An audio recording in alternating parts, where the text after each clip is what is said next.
हल षष्ठी पूजन विधि। इस व्रत को हम दोपहर के पश्चात करते हैं। अपने घर में या घर के बाहर गोबर से लीप कर उस स्थान को शुद्ध कर लें। समस्त सामग्री एक जगह एकत्रित कर लें और मिट्टी का ही सरोवर बनाकर उसमें पानी भर के कमल के फूलों से या फिर नाना प्रकार के पुष्पों से उसे सजाएं। तत्पश्चात भैंस के गोबर से ज़मीन को लीप लें, चौक का निर्माण करें और जल, पुष्प, पसाढ़ी का चावल, महुआ और आपकी तरफ जो भी चीज़ होती हो आप उस सामग्री से माँ की पूजन करें। अपने आसन को ऐसे रखें कि आपका मुख पूर्व दिशा में हो।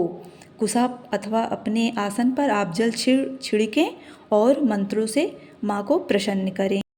माँ को अर्घ दें, माँ का पाँव धुलें, आचमन करें, स्नान कराएं। माँ को सिंदूर लगाएं, कुमकुम और गुलाल से माँ को सजाएं, सुंदर पुष्प चढ़ाएं, महुआ चढ़ाएं और धूप दीप दें। माँ को नैवेद्य चढ़ाएं, आचमन करें, पान सुपारी माँ को चढ़ाएं, नारियल चढ़ाएं, जैसे आपकी तरफ जो होता हो सब कुछ चढ़ाएं और मंत्रों से माँ को प्रसन्न करें।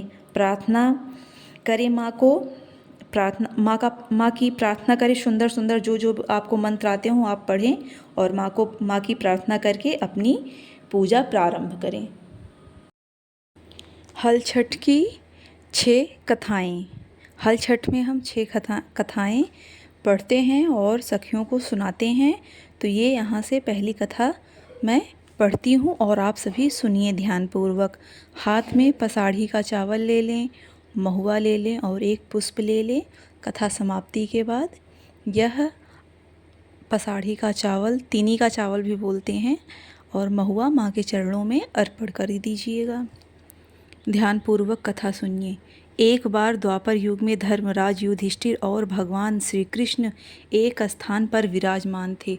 धर्मराज बोले, हे भगवान, इस जगत में पुत्र प्राप्ति की मनोकामना पूर्ण करने वाला कौन सा व्रत उत्तम है? तब भगवान श्री कृष्ण बोले, हे राजन, हल षष्ठी के समान उत्तम कोई दूसरा व्रत नहीं है। युधिष्ठिर बोले कि हे महाराज, यह व्रत कब और किस प्रकार प्रकट हुआ? श्री कृष्ण जी बोले, हे राजन, मथुरापुरी में एक राजा कंस था। सुर नर सभी इसके अधीन थे। राजा कंस की बहन का नाम देवकी था। वह विवाह योग्य हुई तब कंस ने उसका विवाह वासुदेव के साथ कर दिया। जब वह विदा होकर ससुराल जा रही थी तभी आकाशवाणी हुई, हे कंस, जिस देवकी को तू प्रेम से विदा कर रहा है इसी के गर्भ से उत्पन्न 8वां बालक तेरी मृत्यु का कारण होगा। यह सुन कंस ने क्रोध में भरकर देवकी और वसुदेव को बंदी बना लिया और जेल खाने में डाल दिया। समय बीतने के साथ देवकी के पुत्र पैदा हुए। कंस एक एक करके सभी को मारता जाता। इस प्रकार जब देवकी के 6 पुत्र मारे गए तब एक दिन देव योग से महामुनि नारद देवकी से मिलने जेल खाने पहुँचे और उसे दुखी देख दुखी होने का कारण पूछे। देवकी ने रोते हुए सारा हाल बताया। तब श्री नारद ने कहा, हे बेटी, दुखी मत हो, तुम श्रद्धा भक्ति पूर्वक माँ हल षष्ठी का व्रत करो जिससे तुम्हारे सारे दुख दूर हो जाएंगे। तब देवकी ने माता की महिमा पूछी। नारद जी बोले, हे देवकी, मैं तुम्हें एक पुरानी कथा सुनाता हूँ, तुम इसे ध्यान पूर्वक सुनना। बहुत समय पूर्व चंद्रव्रत नामक एक प्रतापी राजा रहता था जिनका एक ही पुत्र था। राजा ने नगर के समीप एक तालाब बनवाया परंतु उस राजा ने नगर के समीप एक तालाब खुदवाया परंतु उसमें जल नहीं रहता था। कितना भी जल भरा जाए परंतु वह सूख जाता। जलहीन तालाब को देखकर नगरवासी राजा को कोसते और क्रोध करते और अशब्द बोलते। राजा यह सब सुन सदैव दुखी रहता था और कहता कि मेरा धन धर्म दोनों नष्ट हो गया। एक दिन स्वप्न में वरुण देव ने राजा से कहा, हे राजा, यदि तू अपने पुत्र की बलि देगा तो तालाब भर जाएगा। प्रातः राजा ने स्वप्न की बात दरबार में बताई और कहा कि मैं अपने इकलौते पुत्र का बलिदान नहीं कर सकता, तालाब में पानी रहे अथवा ना रहे। राजा की यह बात सुनकर राजकुमार बोला कि मैं स्वयं अपना बलिदान दूंगा, क्योंकि मेरे बलिदान से मेरे पिता का सुयश बढ़ेगा तथा जनता को सुख मिलेगा। यह कहकर राजकुमार स्वयं तालाब की तलहटी में जा बैठा और अपनी बलि दिया। इसके प्रभाव से तालाब तत्काल ही जल से भर गया। उसमें कमल के पुष्प खिल गए तथा सभी जीव जंतु बोलने लगे।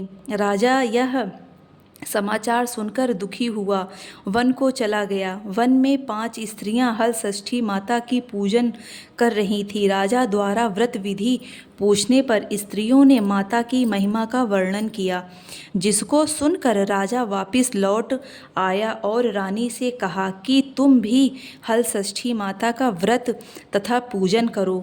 राजा की बात सुन रानी ने उसी दिन से व्रत रखा, पूजन करने लगी, जिसके प्रभाव से कुछ समय बाद राजकुमार तालाब से बाहर आकर खेलने लगा। यह सुनकर राजा बहुत प्रसन्न हुए और राजकुमार को महल ले गए। तभी से रानी प्रति वर्ष हल षष्ठी माता का व्रत करती हैं, गुणगान करती हैं और उनका पुत्र वापस आ गया, इसलिए इस पूजन में सब सोहर और शुभ गीत गाती हैं। बोलिए हल षष्ठी माता की जय हो। पहली कथा यहाँ पर समाप्त होती है। अब हम दूसरी कथा सुनते हैं। उज्जैन नगरी में एक पुरुष के 2 स्त्रियां थीं। पहली का नाम रेवती तथा दूसरी का नाम मानवती था।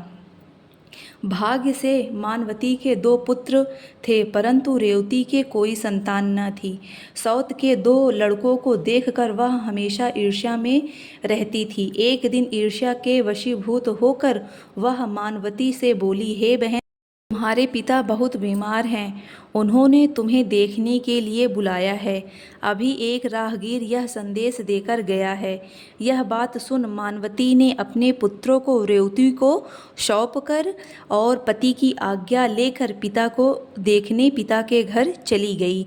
इधर रेवती ने सौत के दोनों पुत्रों को मारकर गांव के बाहर जंगल में फेंकवा दिया। उधर मानवती पिता को सकुशल देखकर चकित हो गई और अनिष्ट की आशंका से वापस लौटने लगी। तब मानवती की माता बोली, हे बेटी, आज हल षष्ठी का व्रत है, अतः आज मत जाओ। बात सुनकर मानवती ने व्रत रखा। शाम को हल षष्ठी माता का पूजन किया और प्रार्थना की, हे माता, मेरे बच्चों को सकुशल रखना, उन पे जो कुछ संकट आए उसे उन्हें बचा कर रखना तथा मेरे बच्चों की आयु दीर्घ आयु हो। दूसरे दिन वह माता पिता को प्रणाम कर अपने घर को चल दी। गांव के बाहर अपने दोनों पुत्रों को खेलते देखकर वह सोचने लगी, अरे मेरे बच्चे यहाँ कैसे आ गए।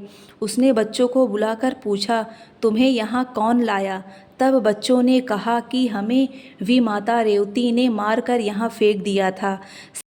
सांझ को देवी माता आकर हमें जीवन दान दे गई हैं। इसे हल षष्ठी माता की कृपा मानकर मानवती माता का गुणगान करने लगी। अपने घर को आई। गांव के सभी स्त्रियां यह सुनकर आश्चर्य करने लगी और उसी दिन से नगर की सभी औरतें स्त्रियां हल षष्ठी माता का पूजन करने लगी और व्रत करने लगी। हल षष्ठी के दिन वह सब भी सोहर गाती, माँ के सुंदर गीत भजन गाती। यहाँ पर हमारी दूसरी कथा समाप्त होती है। कथा तीसरी।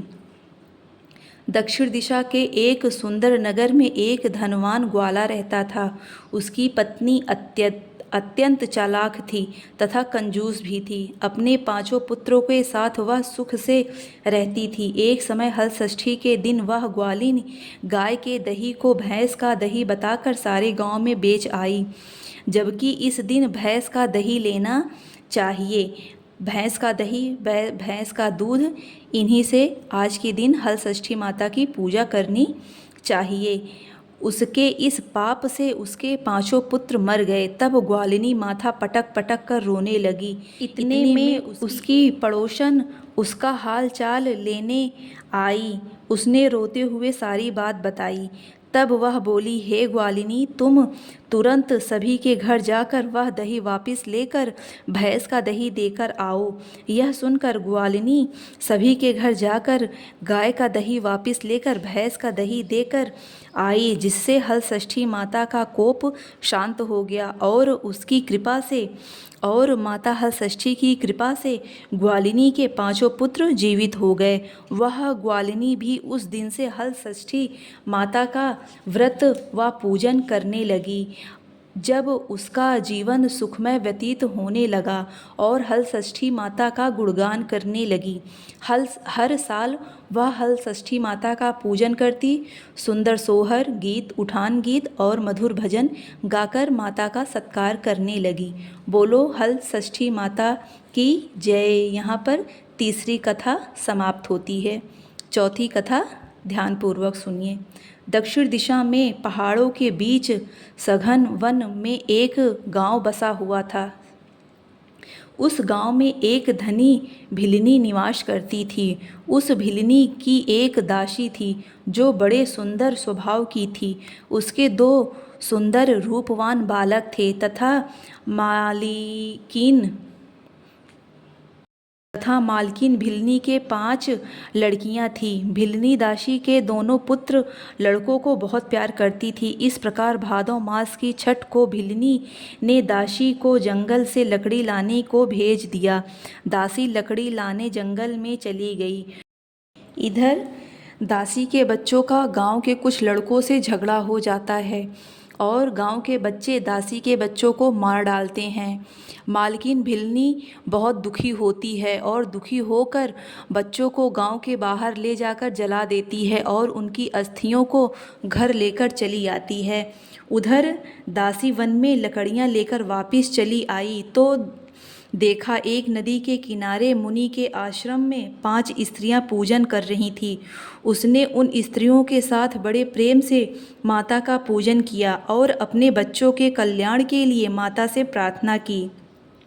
उसने माता के इस व्रत को सदा करने का संकल्प किया। जब वह लकड़ी लेकर वापस चली आई तो गांव के समीप पहुंचकर देखती है कि उसके बच्चे खेल रहे हैं। उसने दोनों बच्चों को प्रेम से गोदी में उठा लिया और अपने घर ले आई।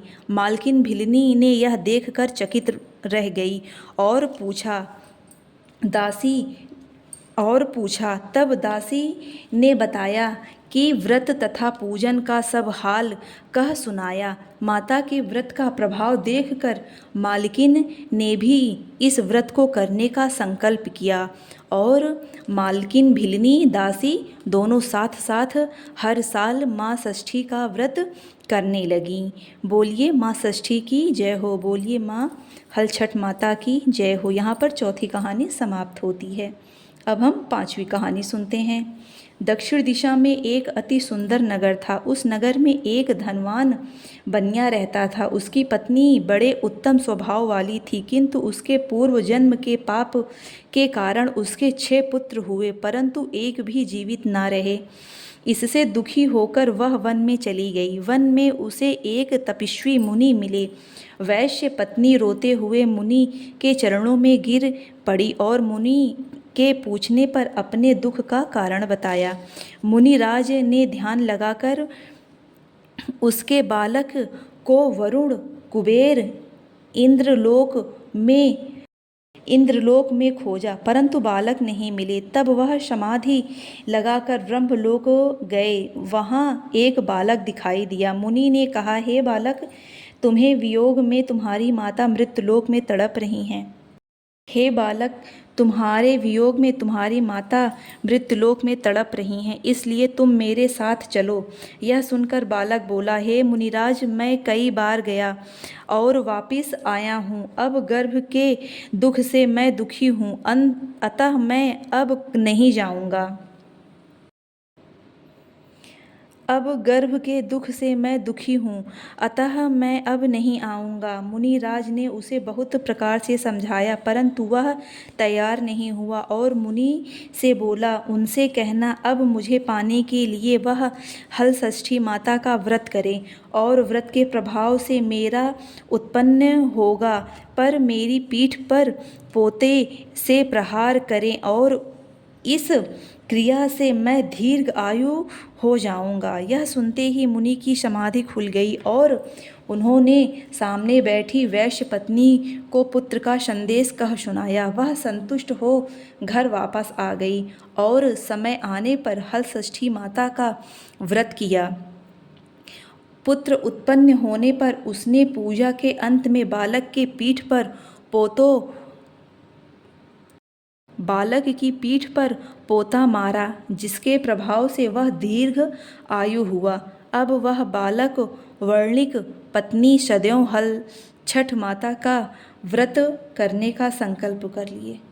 अब उसकी पत्नी ने सदैव हलषष्ठी माता का व्रत पूजन करने का संकल्प किया और हर साल अपने आंगन को गोबर से लिपाकर ढाक कुश लाकर माता की पूजन करने लगी। बोलिए हलषष्ठी माता की जय हो। यहाँ पर हमारी 5वीं कथा समाप्त होती है।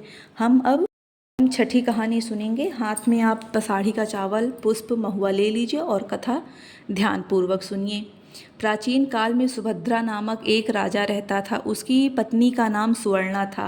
उसके हस्ती नामक एक प्रतापी पुत्र था, जिसने अपने नाम से हस्तिनापुरी बसाई थी। एक दिन राजा का लड़का अपनी धाय के संग गंगा नहाने को गया और उसे एक ग्रह ने निगल लिया। यह सुनकर सुवर्णा अत्यंत दुखी हुई और उसने क्रोध में धात्री के पुत्र को भाड़ में धधकती अग्नि में डलवा दिया। धात्री पुत्र शोक में निर्जन वन में जाकर एक शिव मंदिर में शिव, पार्वती तथा गणेश जी की नियमित पूजा करने लगे। वह प्रतिदिन तृणधान तथा महुआ खाकर अपना समय व्यतीत करने लगी।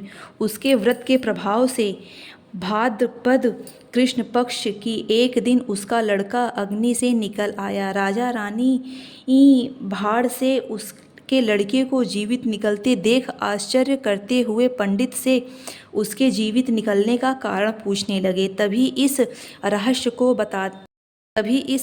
को बताने के लिए शिव जी की आज्ञा से दुर्वासा ऋषि वहां आए। राजा रानी ने उनका स्वागत किया और लड़के के जीवित निकलने का रहस्य पूछा। दुर्वासा ऋषि ने बोला, हे राजन, इस धात्री ने वन में नियम पूर्वक श्रद्धा से भगवान शंकर, माता पार्वती तथा गणेश कार्तिकेय स्वामी जी का पूजन व व्रत किया है, जिसके प्रभाव से इसका लड़का जीवित हो गया है। आप भी यह व्रत किया करो। राजा रानी ने दुर्वासा ऋषि को विदा किया और ब्राह्मणों को साथ लेकर धात्री पुत्र के पास गए। उसको वहां कुशा पर बैठे पलाश के नीचे शिव जी का पूजन करते देखा तो उसे उसकी माँ धात्री से मिलवा दिया। धात्री ने राजा को बताया कि आपसे भयभीत होकर उस दिन मैं वन में आ गई थी। तब से मैं केवल वायु भक्षण करते हुए शंकर भगवान की पूजा तथा गणेश भगवान कार्तिकेय की पूजा में लगी रहती हूँ। एक दिन रात्रि में शिव जी ने स्वप्न में कहा कि तुम्हारा लड़का जीवित है, क्योंकि तू श्रद्धा सहित व्रत पूजन किया है। तुम्हारी रानी भी इस व्रत को करे, उनका लड़का भी मिल जाएगा तथा और लड़के भी जीवित हो जाएंगे। यह सुनकर राजा रानी ने श्रद्धा भक्ति सहित व्रत को किया, जिसके प्रभाव से राजा का लड़का ग्रह के मुख से जीवित निकल आया और फिर व्रत के प्रभाव से राजा के और भी पुत्र पैदा हुए। उसके राज्य में सुख शांति हो गई। उनके राज्य में खुशहाली सुख शांति छा गई और राजा रानी सहित सभी नगरवासी माँ हलषष्ठी की पूजा करने लगे। बोलिए हलषष्ठी माता की जय हो। यहाँ पर हमारी छठी कहानी समाप्त होती है। इन कथाओं को सुनकर देवकी ने नारद जी से तथा युधिष्ठिर ने कृष्ण जी से पूछा कि इस व्रत का विधान क्या है। तब नारद जी ने देवकी से तथा कृष्ण जी ने युधिष्ठिर से कहा कि भादो मास की कृष्ण पक्ष की पंचमी के दिन व्रत का संकल्प कर दिन में एक बार भोजन करे तथा षष्ठी के दिन घर की साफ सफाई कर आंगन को गोबर से लिपाकर शुद्ध करे। नदी, तालाब या कुएं के जल से स्नान कर एक बार का धुला कपड़ा वस्त्र धारण कर सौभाग्य के समस्त श्रृंगार से सुसज्जित होकर दोपहर के बाद सुंदर स्थान पर गौ के गोबर से लीप कर चौक बनाएं। हल षष्ठी माता के मूर्तियां बनाएं या भैंस के घी से सिंदूर मिलाकर मूर्ति बनाएं। पीढ़े पर या फिर भूं पर कुश पलाश के पत्तों का आसन स्थापित कर और पूर्व मुख होकर पूजन करें। पूजन के स्थान पर बच्चों के खिलौने रखें। कलश तथा गणेश जी की पूजन करें। श्रद्धा के साथ हल षष्ठी माता की पूजन करें। कृत्रिम तालाब बनाएं, इसमें जल देवता वरुण जी की पूजन करें। कृत्रिम तालाब का मतलब जो हम आंगन में सगरा टाइप में खोदते हैं और उसे तालाब के जल से भरते हैं, उसे कृत्रिम तालाब उस हिसाब का बनाएं। वरुण जी का पूजन करें। व्रत कहानियाँ पढ़ें और सुनें। पूजा के अंत में महुए के पत्ते में जल से उपजे धान का भोजन करें, मतलब तिना का चावल है, पसाड़ी का चावल जिसे बोलते हैं, धान का भोजन करें। उस दिन खेत या हल चली धरती पर स्त्रियों को नहीं चलना चाहिए। इस विधि से जो नारी व्रत रखेंगी उनकी समस्त मनोकामनाएं पूर्ण होंगी तथा जीवन सुखमय होगा।